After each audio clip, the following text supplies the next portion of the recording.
ভাড়ায় বউ পাওয়া যায়। শুনতে অবাক লাগলেও কিন্তু এটাই সত্যি। ভারতে এমন একটি গ্রাম রয়েছে যেখানে গেলে আপনি কয়েক মাস বা এক বছরের জন্য ভাড়া করতে পারবেন বউ। বিয়ে করতে বেশ ঝামেলাই মনে করেন তারা, তাই বিয়ে না করে বউ ভাড়া করে দাম্পত্য জীবন কাটান গ্রামের পুরুষেরা। এক বছর পর অন্য বউ চাইলে আবার আপনাকে বিট করতে হবে। চুক্তি শেষ হয়ে যাওয়ার পরেও সেই মহিলাকে নিজের বউ হিসেবে রেখে দিতে চাইলে চুক্তি নবায়ন করতে হবে। তবে এমন অদ্ভুত জায়গা ভারতের কোথায় রয়েছে? সময়ের যত অগ্রগতি হোক না কেন, আজও একবিংশ শতাব্দীতে দাঁড়িয়ে কিছু অদ্ভুত প্রাচীন প্রথা বিলুপ্ত হয়নি। এমন একটি প্রথা অনুসারে ভারতের একটি গ্রামে আজও নারীদের নিলামে তোলা হয়।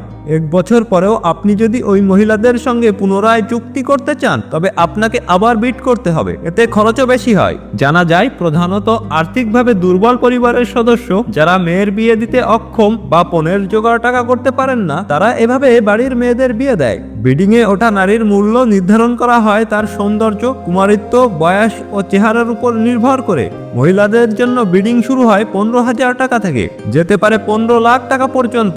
এরপর এক বছরের চুক্তি শেষ হয়। শোনা যায় নিলামের বাজারে 8 থেকে 16 বছর বয়সী কুমারী মেয়েদের চাহিদা সবচেয়ে বেশি। বউ ভাড়া নেওয়ার জন্য একটি চুক্তি করতে হয়। কয়েকদিন থেকে শুরু করে এক বছরের জন্য একজন মহিলাকে ভাড়া নেওয়া যায়। গ্রামের নিয়ম অনুসারে কোনো নারীকে ভাড়া করে স্ত্রী হিসেবে নিজের কাছে রাখা নারী কেনাবেচার সমতুল্য।